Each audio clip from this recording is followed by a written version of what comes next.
Ipswich Town return from a 2-week hiatus with victory at Bournemouth. Is this another rare moment of joy in a season of torment, or a sign of things to come ahead of a game against the only side the Town can realistically wrestle back into relegation danger? Join us to discuss that and more here on Blue Monday, an Ipswich Town podcast.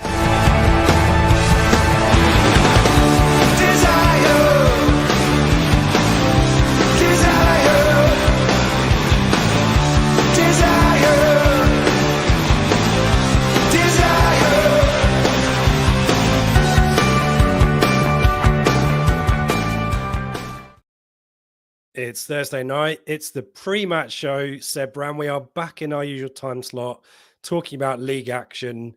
And we've got a win under our belts as well. The sun is shining, or at least it was a few minutes ago.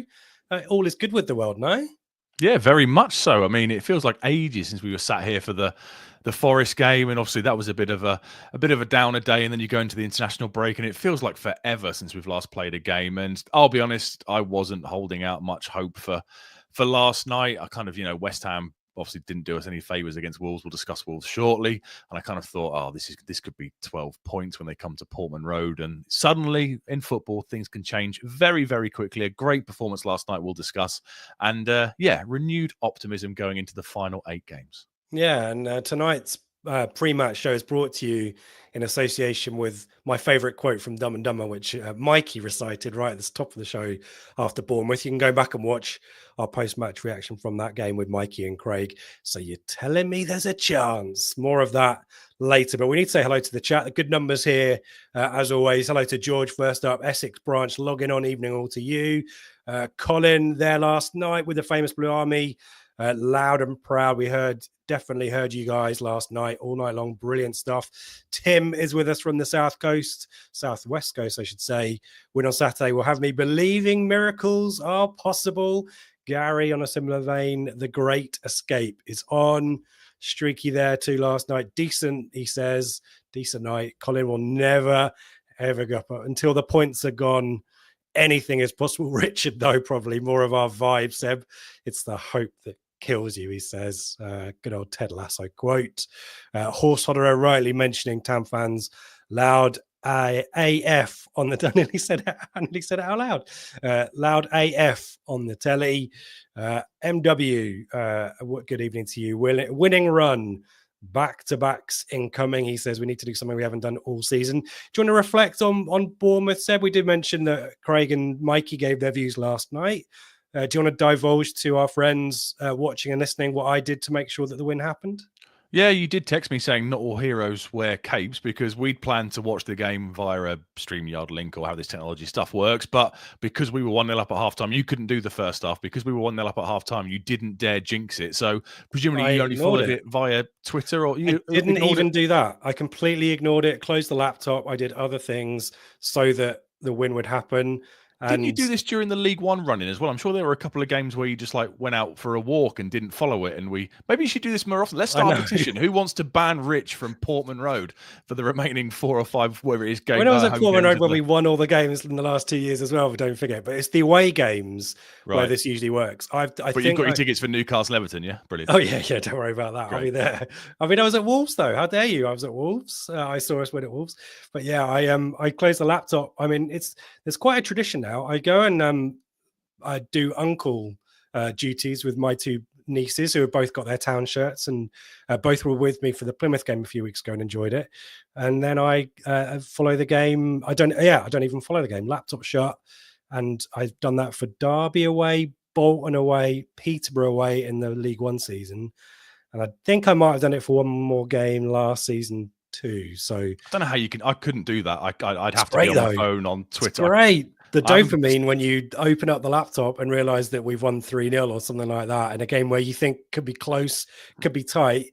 I do recommend it if you're a glutton for punishment like I am. But anyway, distracting you. Your reflections from Wednesday night. A really, really good performance. I know Bournemouth are in a bit of a funk. They was it 3 on the bounce. They've lost at home in the league. Went out the FA Cup on Sunday to Man City. They've had injury problems throughout the season, but they were pretty much back at kind of full strength. And I just thought, it was for Clive wasn't aside, yeah, there? I thought it was an excellent away performance at times. I thought we controlled the match kind of well for the first 15, 20 minutes. They didn't really threaten. They had that one off the line, and then straight away we go up the other end and get the opener. And then what we've seen so many times this season is the lack of that second goal, isn't it? We're kind of not a side that can really perform for 90 minutes, aside from perhaps the Chelsea result, and even then towards the end of the first half, maybe there were a couple of moments. So getting that second goal in the second half was an absolutely crucial moment. Had that penalty, the ref gives what he kind of gave a penalty, but didn't seem to point to the spot, and no one knew what was going on. If that had been given, and that's a minute or two after Delap's second goal, then maybe things would have been different. But got a bit sloppy in the last 10 minutes, couldn't keep possession, could we? But I thought O'Shea was a rock at the back, Burgess was a rock at the back, Morsey and Keyes did really well in midfield. Delap, that's the best I've seen him play for probably a good few weeks, maybe a month or so now. I thought he was much more aware of what was around him. I think Ben Johnson did the post-match and said, the front three were bringing others into play more, so clearly they've worked on that over the international break. And yeah, just an excellent performance, unexpected victory, and suddenly we're all slightly more optimistic again, aren't we? Because as I said at the start, if we had a loss last night and Wolves are coming to town, 12-point gap plus the goal difference, you're thinking, right, but now there's a real chance. Portman Road needs to be a cauldron on Saturday, but there's every chance if we can to get this elusive back-to-back win for the first time this season, it could be only a 6-point gap come 5 o'clock on Saturday night, and strange things have happened, let's be honest. There you go. Optimistic Seb is back. I could see in the chat someone suggesting that there might be technical issues. If there is, please let us know. But I think that might be just that person. So do let us know you're here in the chat. We want to see you. Ipswich Old Boy has mentioned Townsend, great overlap and assist for Delap's goal. Strange selection last night when you think about it. And we'll talk as that relates to Wolves on Saturday. But you deserve to start on Saturday, hasn't he, Townsend? I think so, yeah. I mean, Leif Davis, we're not entirely sure of the extent of the injury, but Townsend's never let us down, has he? At Villa away, he kind of came in and was really assured, and I think everyone would agree he's better defensively than Davis. He gives you more from a defensive aspect, but maybe last night aside, maybe you don't get as much offensively. But I mean, that second goal was Kieran McKenna ball from the last 2 years, wasn't it? Keeper plays it out to the defender pings it into midfield, a ball to the left-hand channel. Delap did really well to hold the ball up, overlap from the left back, cuts it back to the penalty spot.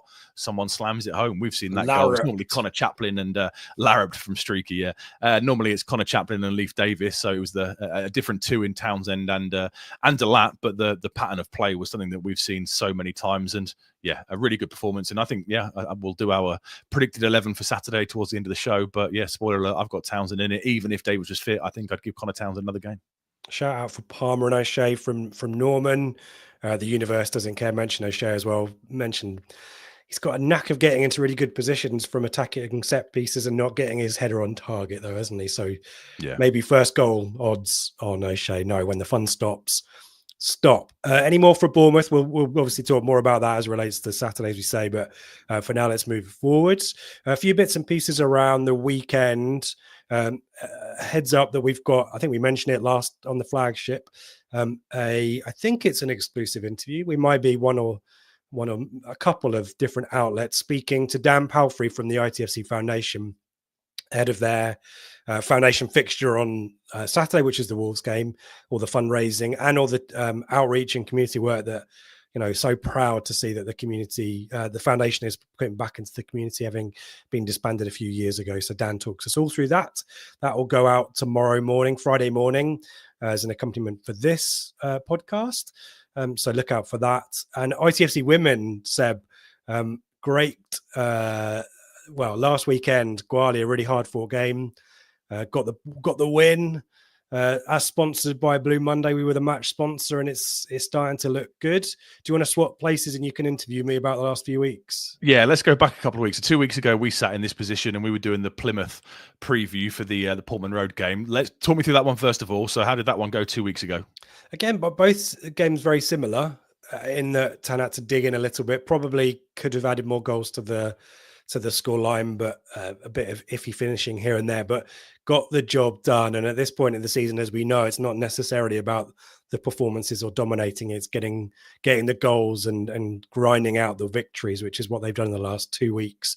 Great moments at Plymouth. Obviously, we're so pleased for Lucy O'Brien. We talked to her pre-match about her impact last year against Chatham, and within a minute or two, she scored the opening goal. And so really excited and really happy for her. And as I mentioned before, such a great atmosphere around the women's game more generally. 11,000 there nearly. As I mentioned, I took my two nieces along to their first games at Portman Road, and yeah, just great for that, and great to see so many young kids there sticking around for autographs and all that kind of stuff afterwards. The players are an absolute credit for the club for all they do there. But at the end of the day, it's about the season and getting to the business end and being in that pole position. And now, thanks to Gwalia actually defeating hashtag that Plymouth weekend, and Town getting the win last week and against Gwalia, the league table is looking really good. And yeah, it feels like, Seb, one more win does the job thanks to the goal difference, but it would be great to win them all. And it's a tough one on Sunday against Watford. Watford are doing all right. They're fourth in the league, so it's not the easiest of games. But is it fair for me to say after that it's MK? And if you look at, Joe mentioned it on the Flagship, the goal difference between the two sides is crazy. MK are having a really disappointing season from their perspective. So even if things don't go to plan against Watford, then potentially it should be pretty straightforward against MK. Is that fair for me to say?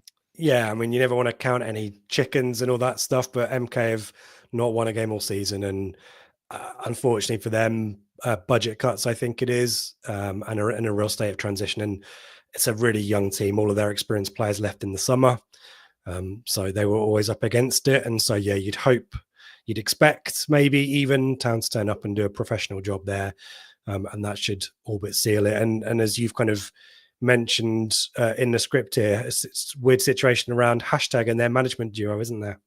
Yeah, they've bizarre, because it's not. I know it's very heavily in favour of Ipswich, obviously, but it's not mathematically over yet. And hashtag have come out this week and have announced that their manager and assistant manager are both going to be moving on towards the end of the season, which is really weird timing. I mean, surely you would wait, and if Ipswich do the business at the weekend and the goal difference makes it irrelevant, then that's the kind of time to do it around the background of it's been a really successful campaign for us and we wish them well, blah blah. It just seems a bit defeatist and maybe a bit almost giving up to announce it so early, with still technically they have a chance of promotion, albeit an incredibly small one. It just struck me as a bit of a surprise.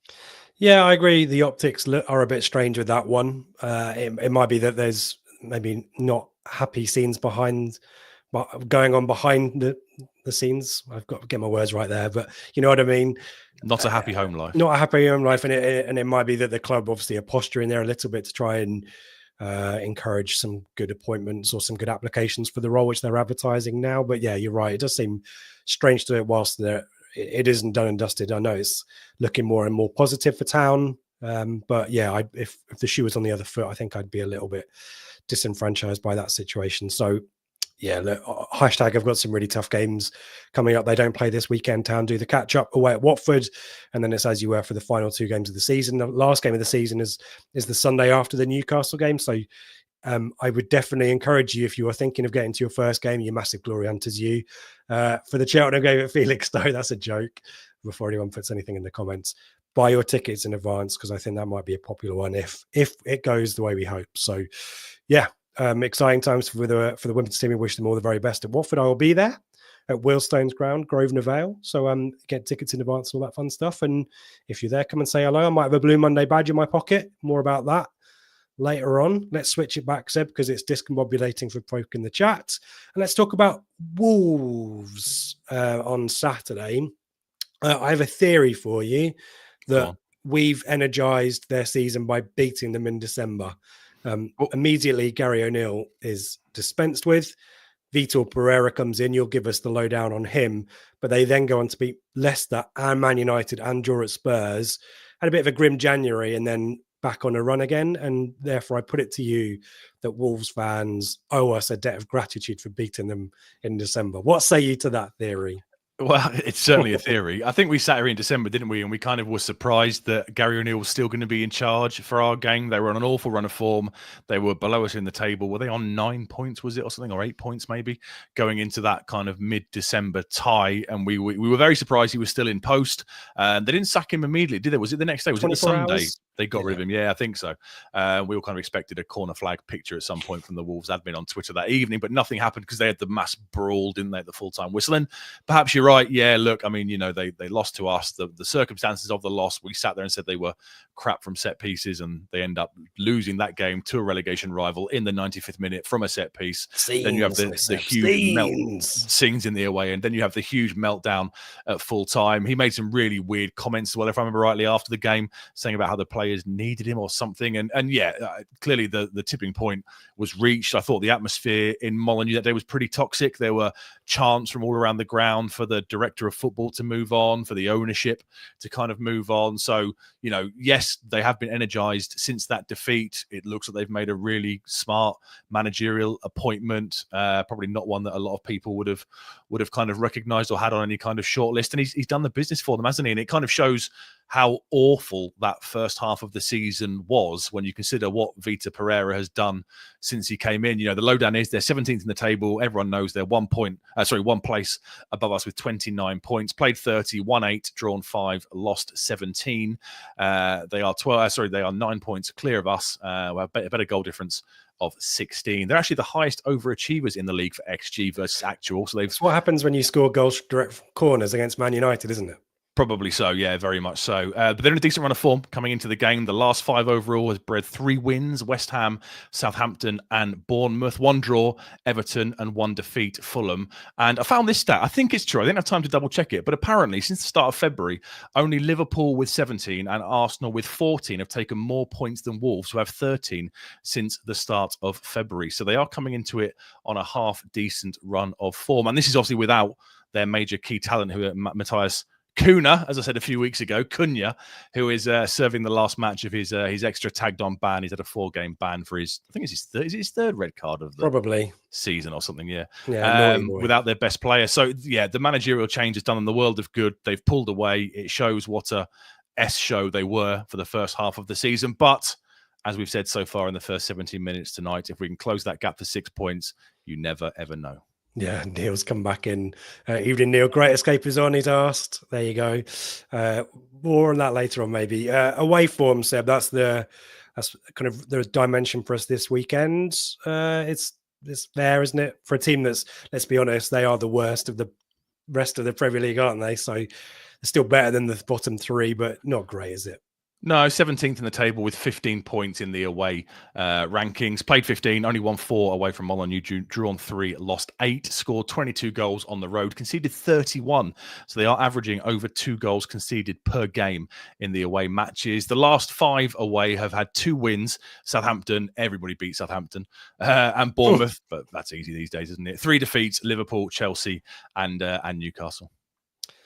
And last time out, a victory, annoying victory, wasn't it, on Tuesday night? And did any of us have real hopes, though? Let's be honest, West Ham are just basically a waste of a spot this year, aren't they? They need to get to the summer and work out what they're going to do. I didn't have any real faith, I'll be honest, in West Ham turning up and doing us any kind of favours. Obviously, Wolves beat them 1-0 on Tuesday night, 24 hours before we played. Jorgen Strand Larsen, the striker, the big striker, right now, isn't he? With the goal, yeah, he's their crucial player at the moment from the edge of the area. I think he took a little nick on the way through. Both sides had chances. They should have 1-0. I don't know how it finished 1-0. West Ham had chances. Wolves had chances. Well, both sides hit the woodwork as well. 4 big chances for West Ham. I thought Wolves looked open down the flanks, especially in behind their left back. Jared Bowen was having a bit of a field day, but obviously Jared Bowen is very good, but maybe that's something to do with it. But yeah, a disappointing result. I mean, I'll be honest, I was barely following it on social media, or I didn't watch it. And I think I kind of figured that that's how the game was going to go. I thought Wolves would get that victory, and that's why going into last night, I was kind of a bit down, a bit of trepidation. But things have obviously changed around now. They have. And in terms of things that have changed, the biggest change, as we mentioned, is in the dugout. Vitor Pereira, we haven't spoken about him this season. So do you want to give us his profile? Yeah, well, we think he'll be missing from the dugout, don't we, on the weekend? It's a weird situation, this, yeah. Yeah, we've not seen it mentioned anywhere apart from one source on social media. He got a yellow card at half-time, I think it was, in the West Ham game, and that seems to have triggered a ban. I don't know what the criteria is. Maybe it's 2 or 3 yellows throughout the season? 3 yellows, I believe. Okay.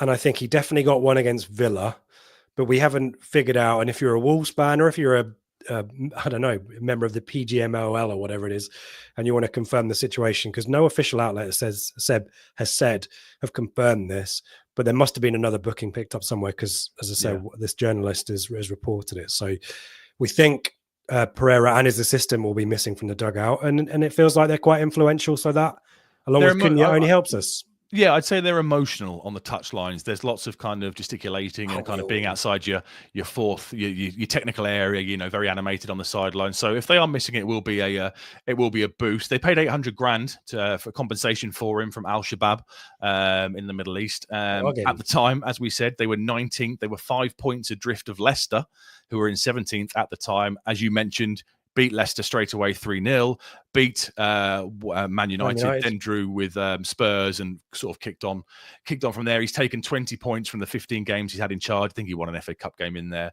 as well. And they've pulled clear despite not having Cunha for 5 of those games. So yeah, he's done a decent job, I would suggest. He's a bit of a nomad. He's kind of wandered around his managerial career. He's managed 14 clubs as first team coach. He had a few spells as assistant manager and at kind of youth team levels as well. I mean, the most high profile clubs he's managed are Porto, Olympiacos, Fenerbahce, 1860, Munich, had a spell in Brazil at Corinthians and Flamengo, came close to joining Everton a couple of times, quite recently as well, I think. Might have been when they got rid of Lampard, maybe, and went in for Sean Dyche potentially a couple of years ago, but for whatever reason that fell through. Only played at an amateur level in terms of his career, retired at 28. He doesn't tend to stay places long. He only signed an 18-month deal when he joined Wolves. I've just mentioned there he's had these 14 clubs in his managerial career over 23 years, so he doesn't stick around much, maybe just want to do a job and maybe then look to move on. But it's hard to argue that he hasn't done an excellent job. He stabilized them.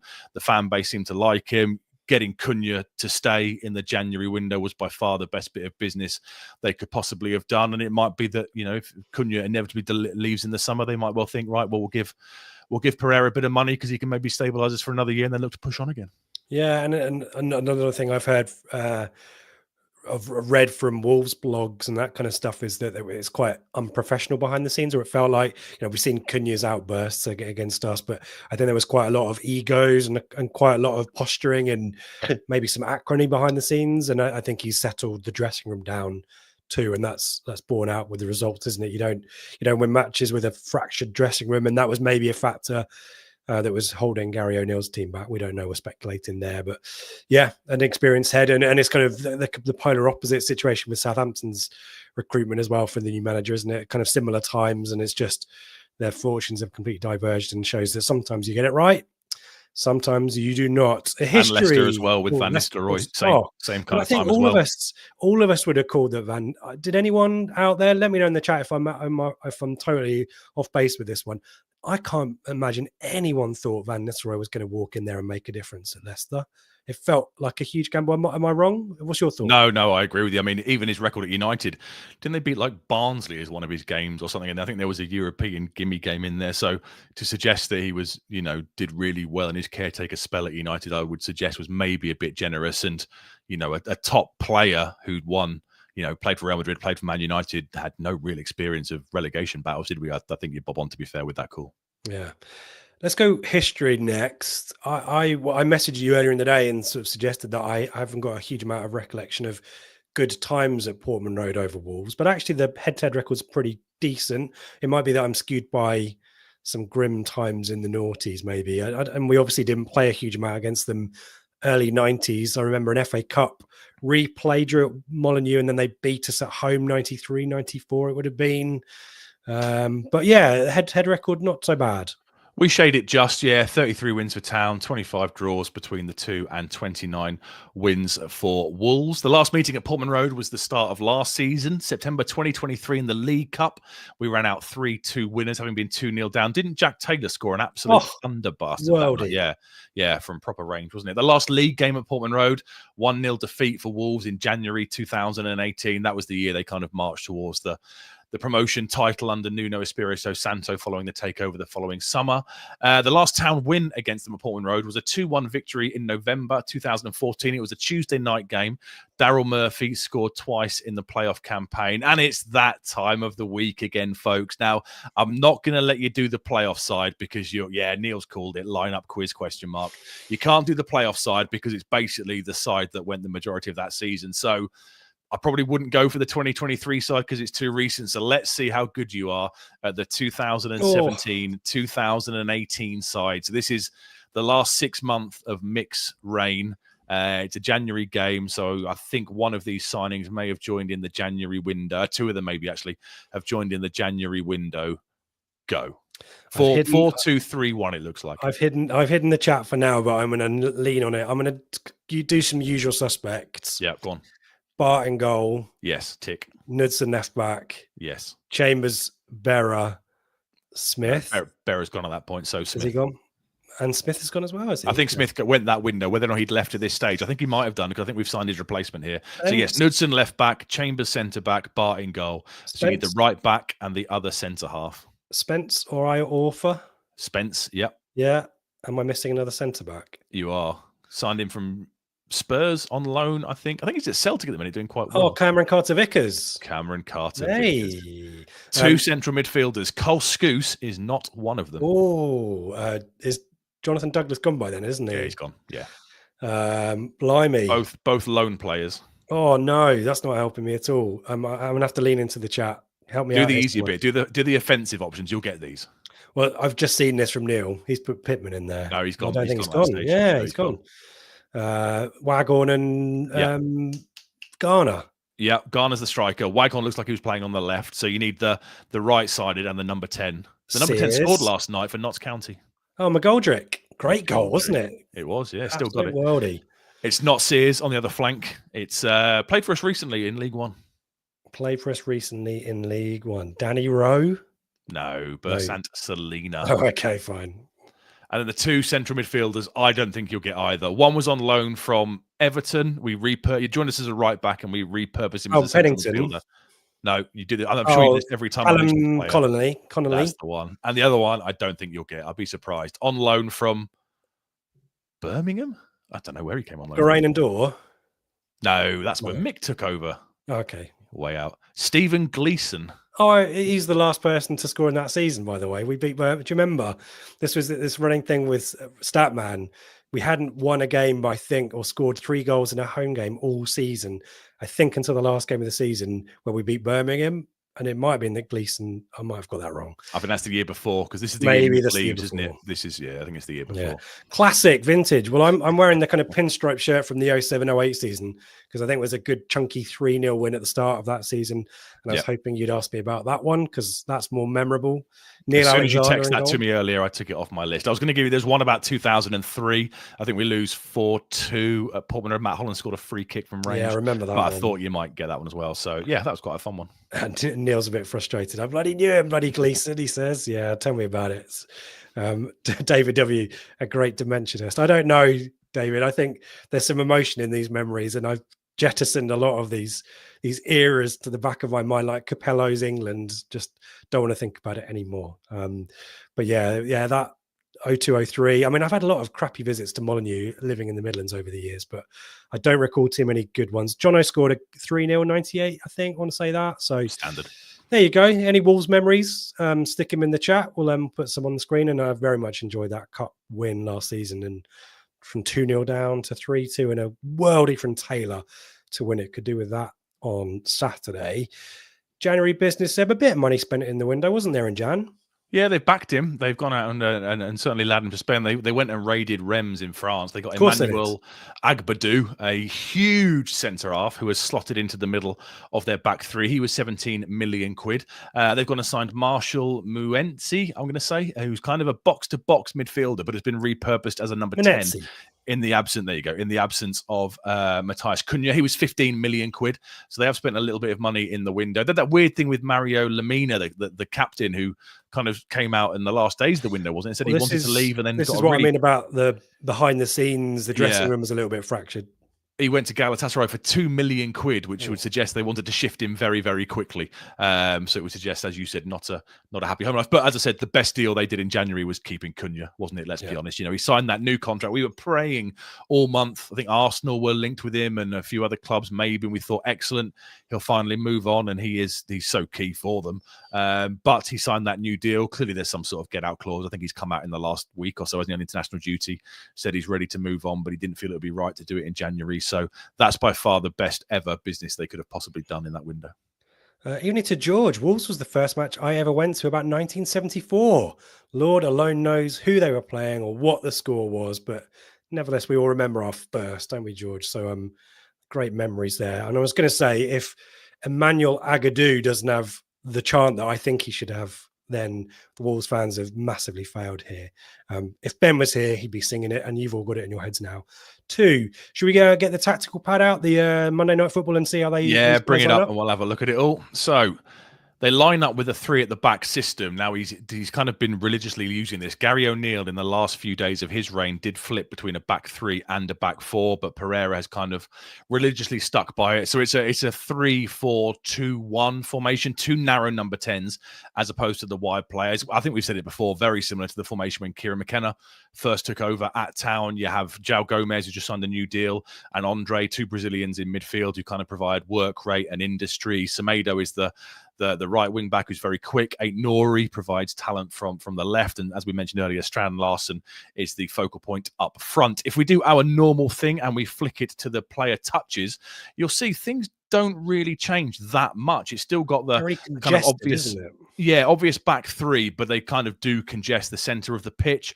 The width, unsurprisingly, in a wing back system is provided by Semedo and Aït-Nouri. And look, Gomez, how did you pronounce it? Munetsi, yep. Munetsi, Andre, Bellegarde, they all kind of like to clutter that central kind of midfield position. And then if we do the normal where they take the most touches, you'll see they try to create an overload down their right-hand side. It's quite noticeable, the play shifted over there. That's abnormal because normally they like to attack down the left. That's probably because Cunha's not in the side at the moment. He would be in that kind of left-sided, narrow number 10 role. So presumably that's a slightly different tactic they've got employed without him in the side.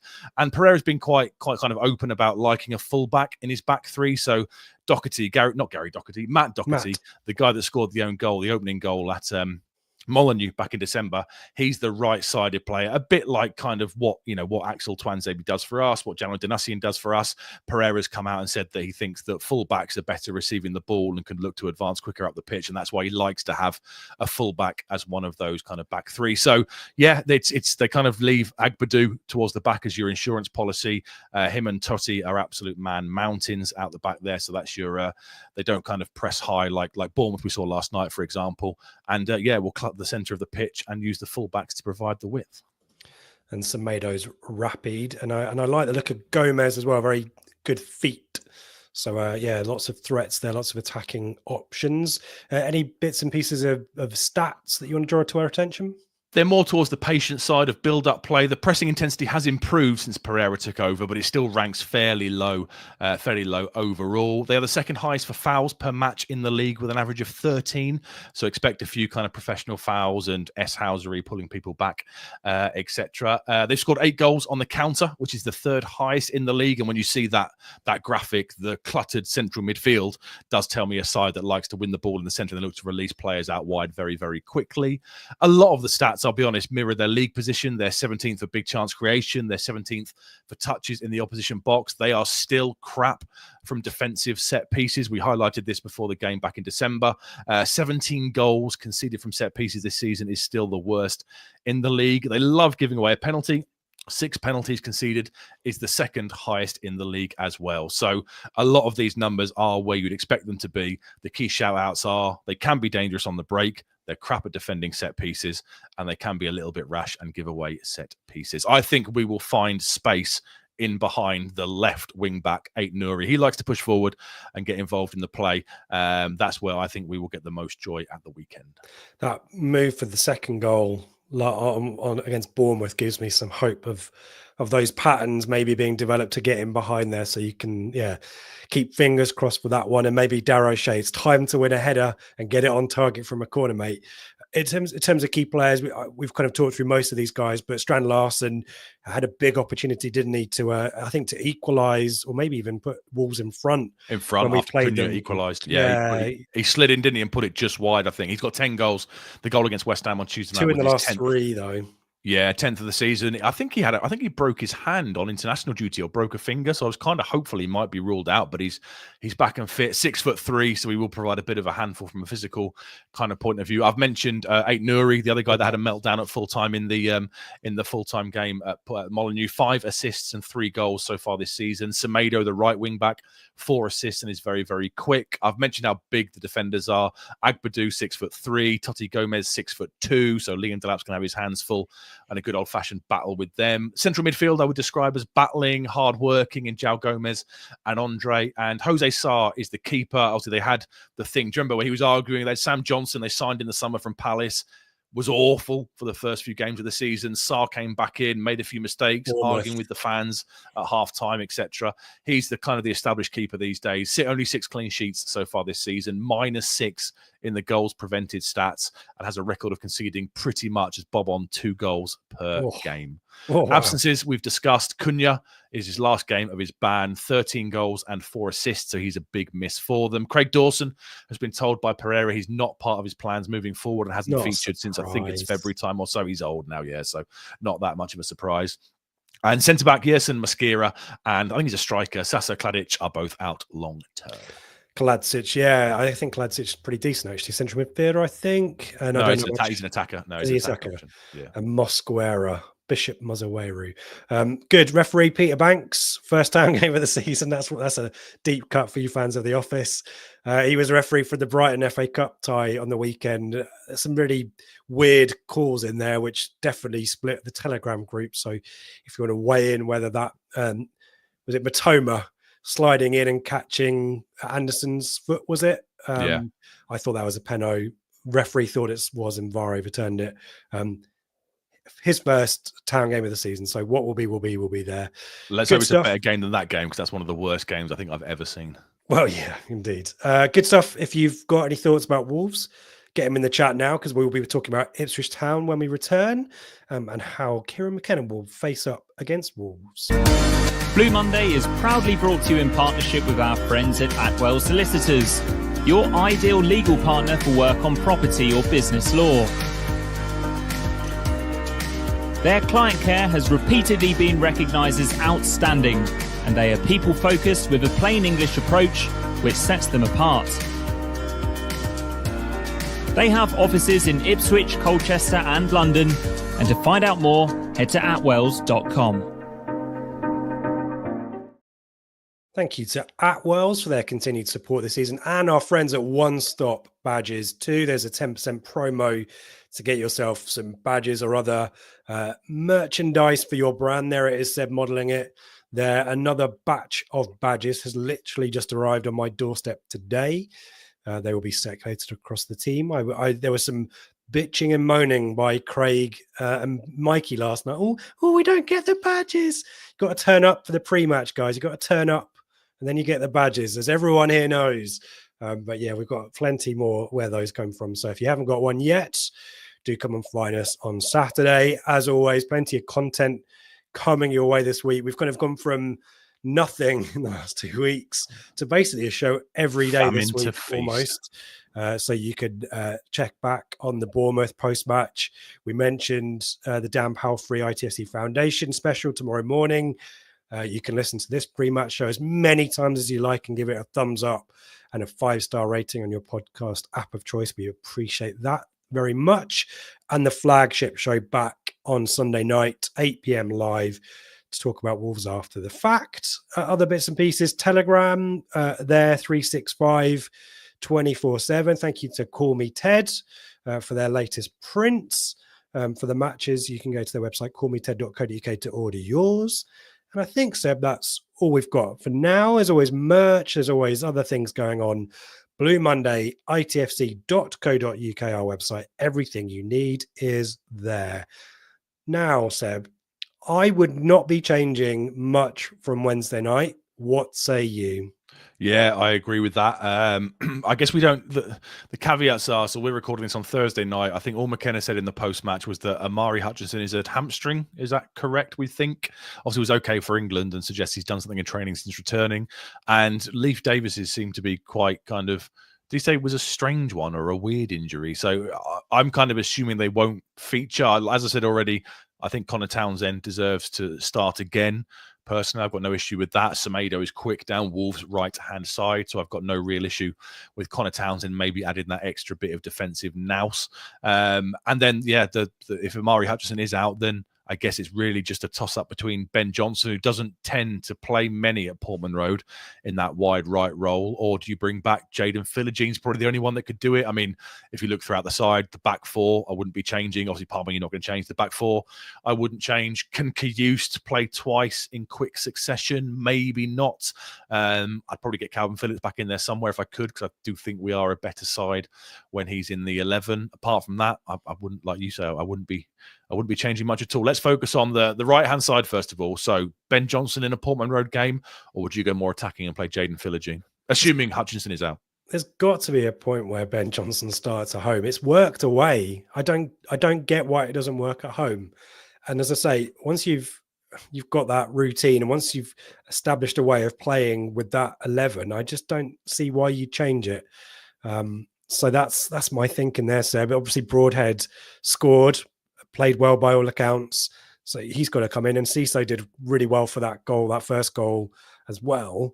So I even if Amari comes back, I still kind of think there's question marks there about whether you keep it the same. But fitness, I guess, a factor. But they've had 2 weeks off, Seb, in respect to Kayusta. So it's difficult. Let us know what you think in the chat. He played the full 90 last night, didn't he? Very rarely plays the full 90. Yeah, so would you change, assuming Davis and Hutchinson are out, would you keep it as is? Neil's, suggested Clark on the left, Broadhead on the right. I would keep it. I'd keep it the same as much as I Broadhead. could. I thought Clark was good when he came on. I thought he got us up the pitch nicely, won a few kind of clever fouls. I don't think you can play Broadhead in that wide right role because there is a certain defensive aspect to it, which kind of Ben Johnson does pretty well. Wes Burns does well. Ogbene we didn't really see, obviously. I think Broadhead's at his best where he's in that inside left or more of a right 10 as opposed to kind of the right wing back / winger kind of role. I think it's too specialist to put him there. I'd have him and Enciso as the two kind of narrower 10s, and either one of Philogene or Johnson in that right hand role. I would stick with Ben Johnson at Portman Road personally. To Paul's point here, he's mentioned we go more offensive at home, which is quite right. That's the selection that's worked for us. One win at home, more wins away.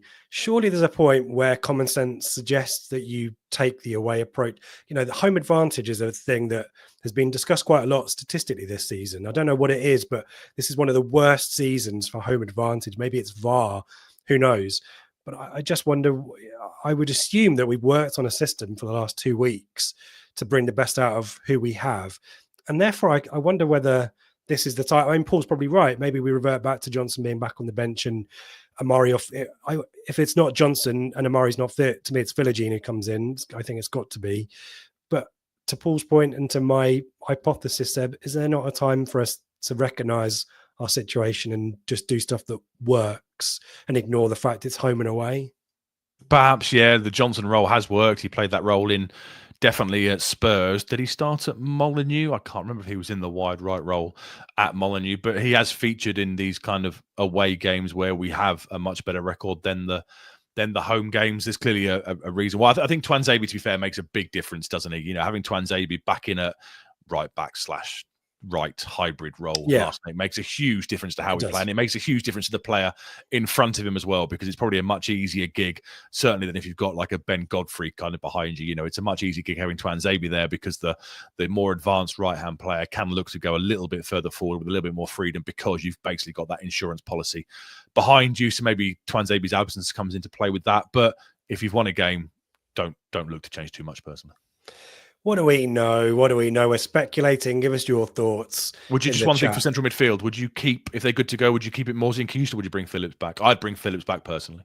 Probably for Morsey, if I'm honest. Yeah, I know Morsey's a Wolves boy. Is he a Wolves fan, or is he a Wolves just? I think he's born in Wolverhampton, okay. I believe. I might have that wrong. Apologies if we have, because it's you don't get that wrong. You don't get, you know, West Brom, Wolves, all that kind of stuff. It's very acrimonious, as we know. I'm often have people come up to me at work and go, you live in Norfolk, don't you? It's like, so we don't want to make mistakes there. But I believe, well, he's certainly from the Black Country, isn't he, Sam Morsey? So I'm sure he wants to be involved, but needs must, isn't it? At this point, it's about the points. But you know, to my point, I've used that word too many times in the last couple of sentences. If Morsey started and we won the game, you kind of stick with it. And I don't know. Who knows? No one knows. We'll find out. 6 changes on Saturday, won't it? And we'll see what happens then. But we have plenty of time at the end to come back and speculate. So get your views in. Start mulling over your predictions too. That's where we'll finish. But for our sins, we have to talk about FPL.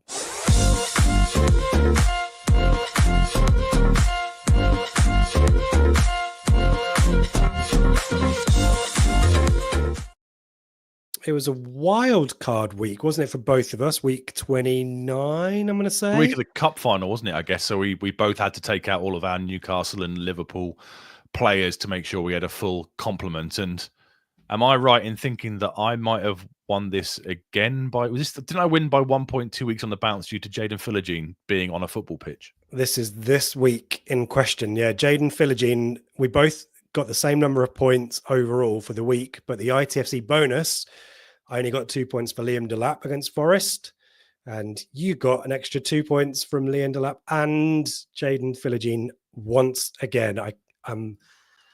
There's nothing I can do. There's no point. Pointless. I am inevitable. George Stannard proving my point about Wolverhampton and Black Country. I'm getting in trouble, and I lived in the Midlands for 13 years. No one knows. Is Coventry and Warwickshire, or is it the West Midlands? Who knows? That's a whole other podcast. Moving on.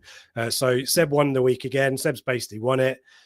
We can lock it down. It's finished. Not even talk about it. But no, of course we don't. We have to go through the feature. And to be fair, I need to promote Brett Vale, because perfect time. Clock change, guys. Get out there and play some golf. Get some fresh air. Brilliant for your well-being. Lovely scenic golf course in Constable Country, just down the A12 from Ipswich.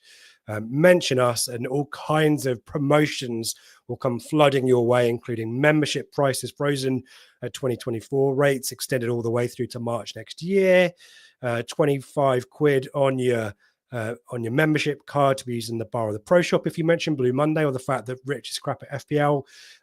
BrettValeGolf.co.uk. Give them your support. They've been fantastic ambassadors for the podcast this season. We really appreciate their support, and it's just a shame that I've not given them a competitive feature for them to be partnering with us for.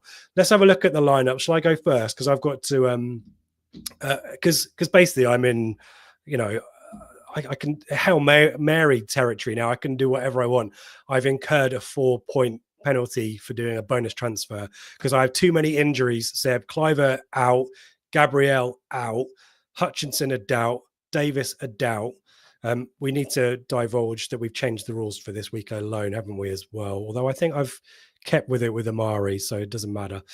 But I've brought in Gay because I'm planning ahead now because Palace have a couple of double game weeks. So I brought in some Palace players, but not the same as yours.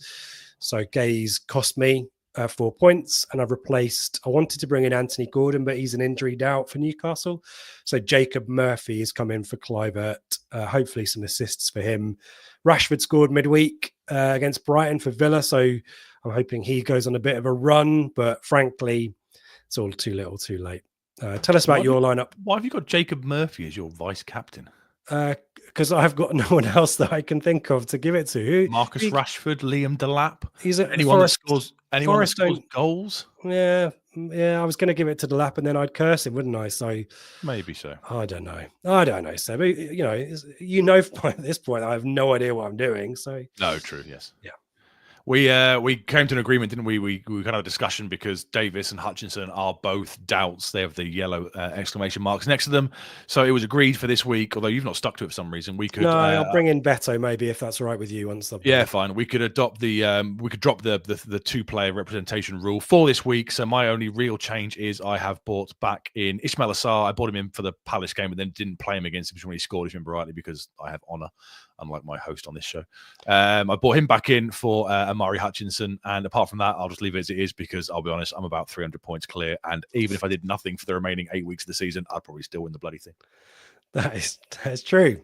And people are posting about FPL in the comments, so they don't realize that I'm the one who presses the buttons to put the comments on the screen. So you can write as much offensive stuff about FPL as you want. I don't care. It'll soon be over, and next season. And we're not doing it. There is if we do get relegated for the first time, there's an EFL one if you want to keep the party going. Fair enough. I mean, I'll find that more difficult because I haven't got the same level of knowledge, I would suggest. So you might find that easier, and you can tap up Ben for all the, all the resources in the championship. You might do better next year. Wouldn't need to. I'm a pro. We'll find a better feature for next season, a competitive feature. Thank you to Brett Val. Thank you everyone for your great comments. I'm sure everyone else in the chat has appreciated them, and I'm sure Seb will go back and read it after the fact. And I've appreciated them. I really have. Thank you, Streaky. Thank you, Michael. Thank you, all of you guys. Yeah, excellent. There you go. Screw you guys. No, I love you all. Let's finish with some predictions. Let's finish high, finish strong. Forget all about this FPL business.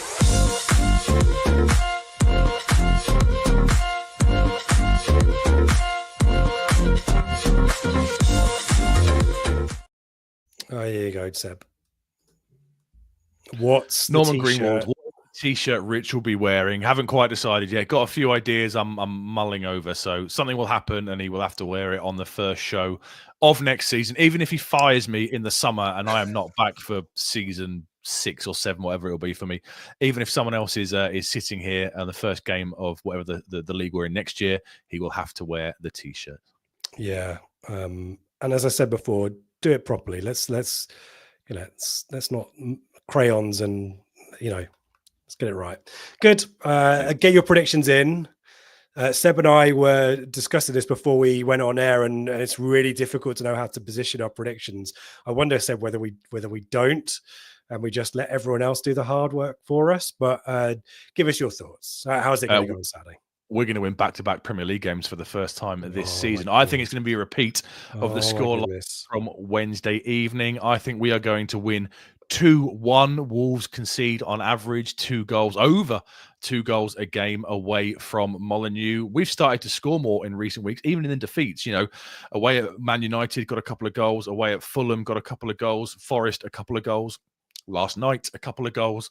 We're starting to score more. So, yeah, a 2-1 victory. I think 2-0 to Town. Wolves will score. It'll be edgy. It might not be the best of games. It might not be the most enjoyable of games, but I think the gap will be down to 6 points at 5 o'clock on Saturday night. What say you? Don't say we're going to lose now. That'd be really, really crap if you do that.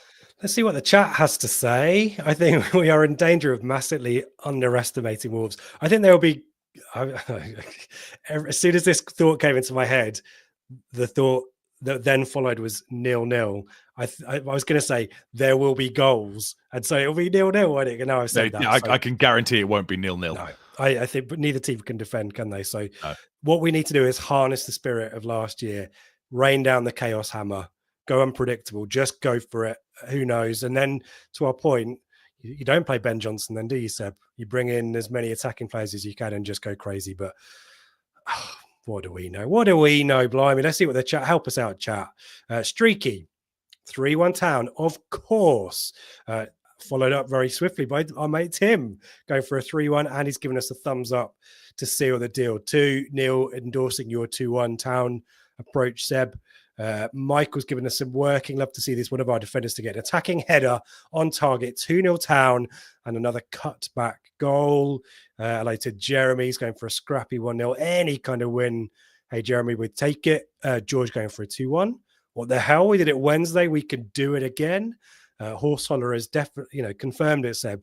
3-0 Town. Def info, and that's how you know it's going to happen. Richard's probably along my line of thinking here. 3-2 Town, and Ciso to pull it back to 2-2, and Chappers to get a 90+3 winner. And that ties in with Michael's idea of a cutback goal again. There you go. It's all coming together, folks. I love this. Keep it going. Andy Oliver definitely chiming with my thinking. He's going to all. Don't have to apologise. You're entitled to your predictions and your views here. What have we got? Yes, we are. Tess responding to a comment. Do you remember this, Seb? I said we're going to get back-to-back wins and stay up. There you go. Says, yes, we are. Thank you, Tess. Is Tess Does Tess do super chats, Seb, or have I got that wrong? Yes, very kindly. She Should I always say on does. air? Yeah. Very kind. Yes, thank you, Tess. You are very generous in your super chats. We don't really get a chance to thank you because obviously you normally do it when the shows aren't on. So you're incredibly generous. Thank you very, very much. I always try and give you a reply on the comments and stuff like that. So thank you, Tess. It's very, very much appreciated. Nice to be able to say thank you. Thank you, Tess, for your support of the podcast. If you want to do likewise, there's a little button in the live chat. But the thumbs up, folks, before you go is perfect currency for us. If you do that and you come to me in the Greyhound, I'll give you a one-stop badge. How about that for a deal? Neil going for an Enciso screamer in the 93rd minute as a winner. Limbs and scenes. Oh my goodness me. Look the difference a win makes, eh? David, my cousin from California is here, not seen us lose this season. 3-1 to Towan. He says, can they come to all the games if we win? Can we start a crowdfunding thing for that? That'd be great. Give him Rich's seat for the games. Yeah, bin him off. He can do his no social media, no laptop thing, and we'll bring David's cousin in for each game. Do you want to divulge you're moving? You're in a different location on Saturday, aren't you? I am. I've given up the leg room and the polite applause where I normally sit in the Cobbold stand, and I'm going to enjoy the experience of the North Stand lower. It's the one stand I've never been in at Portman Road. I've tried to move my season ticket in there a few times, not been able to get in.